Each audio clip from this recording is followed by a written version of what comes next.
Мадылыктар жогорку кеңештин депутаты Тынчтык Шайназаровдун эл менен жолугушаарын угуп, күн мурунтан эле маданият үйүнө чогула баштады. Кычыраган суукта көп күттүрбөй депутат белгиленген саатка келди. Эл менен амандашкан эл өкүлү алгач Өнүгүү Прогресс саясий партиясынын аткарган иштери туурасындагы тасманы көрүүнү сунуштады.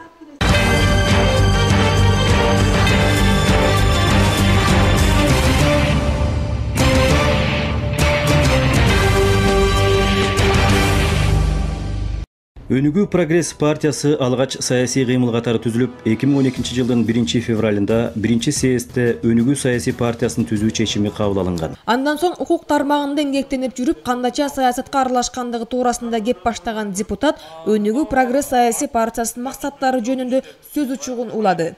Азыр видео роликте өзүңүздөр көрдүңүздөр, жасалган жумуштун бардыгы бул бар жумуш. Андан тышкары дагы көп иштер жасалган.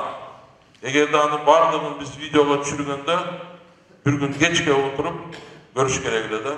Өнүгүү Прогресс партиясы аткарган иштерин төш кагып жар салбайт, болгону башкаларга үлгү болсок деген ойду карманат. Ушул тапта партиянын демилгеси менен өлкөдө 11 МТС ишин ийгиликтүү жүргүзүп келет. Өнүгүү Прогресс саясий партиясы демилге көтөргөн адам менен бирге өнүгүүнүн жолун тандайт.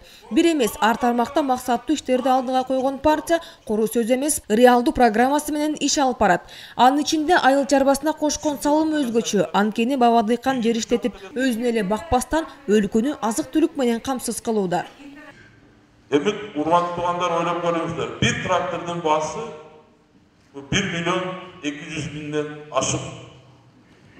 Суроо пайда болушу мүмкүн. Бул акча каяктан депчи. Кээинки ушак кезинде кандай нерселерди жазган жок. Биз ошо достор, башкалар баардыгыбыз топтолуп, биригип, ушу лизингге алып, элге арзан баада кызмат көрсөтөбүз. Буну менен биз эмнеге жеттик? Биз арзан бааны койгондон башка частный тракторлор дагы айдасынан элге кылып аткан кызматтын баягы услугаларын төмөндөттү. Депутат менен жолугушууга келген элдин көйгөйү көп. Биринин артынан бирин айтып Шайназаровдон жардам сурашты. Азыр Мадайыл өкмөтүндө оорукананын абалы кейиштүү. Жер үлүштөрү баарына жетпейт. Айылдагы мектептин жылуулук системасы дагы начар иштеп, кышта жакшы жылыбайт. Айыл булактын башында болгону менен таза сууга мукурайт. Насостук станция курабыз деген демилгелер куру сөз менен калып кеткен.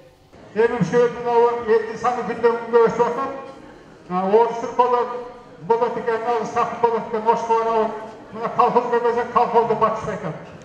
Бизге ошол эски больницаны бир 10 койкалы, 15 койкалы кылып, ушу больницага жардам берсе. Суу насосубуз бар, жаңы көзүндө барып көрдүк. Суу эч оңолбой атат бизге. Элге суу жетпей атат. Анан мына немеден таза суу алып келме керек. Чабактык зонанын ичиненчи 1,5 километрге суу камбага суу алып келейин деп. Өзүңүз ушуга жардам берип койсоңдар.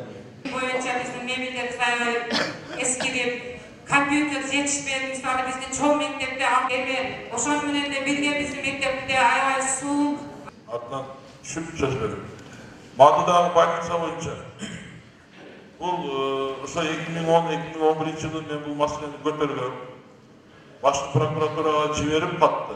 Башкы прокуратура ошого жиберип текшерип, ал жерде мыйзам чегинде сатылган деп ошондой чечим чыгарып койду. Аны бактып кайра алыш мен айта албайм, себеби бул мыйзамдуу сатылган, азыркы күндө ээси ошо мыйзам чегинде алган, ага эч кандай претензия жок деген. Гүлсүн эжеме чоң рахмат. Анан кийин баягы компьютер отопленияларды айтты, буну экөөбүз чечебиз. Мына бала бакча боюнча проект кылып, керектүү документтерди кылып, мага бериңиздер. Мында бир папка болуп кетти. Мен Минфин менен сүйлөшүп, бюджет комитети менен сүйлөшүп, аракет кылып, бюджетти киргизүүгө аракет кылайын. Азыр мүмкүнчүлүк бар да. Таза суу боюнча Мадыда баягы КБКга кеткен трубага эл өзүнчө улап алган экен. Анан ош водоканалдын жетекчилери келип жаап кеткен экен. Бул туура эмеспи? Анан жакында мен Дөөлөт ака Көкөчөров менен сүйлөштүм. Ал айтты, эгерде биздин баланска өткөрүп берсеңиздер, Биз ошол жерге даярбыз, ошол көчөгө сууну чыгарып бергенге.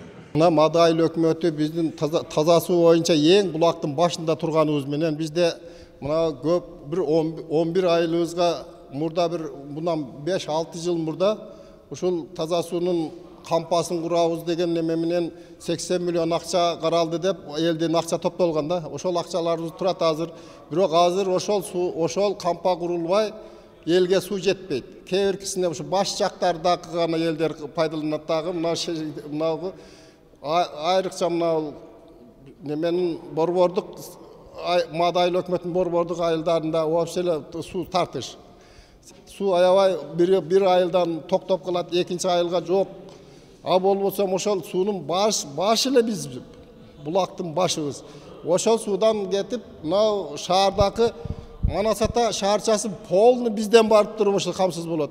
А бизге суу жетпейт. Элдин айткан көйгөйлөрү жоопсуз калбайт. Тийиштүү кызматтарга жеткирилип, мектептеги бала бакчадагы кем карчыларын депутат Тынчтык Шайназаров өзү толуктап бермей болду.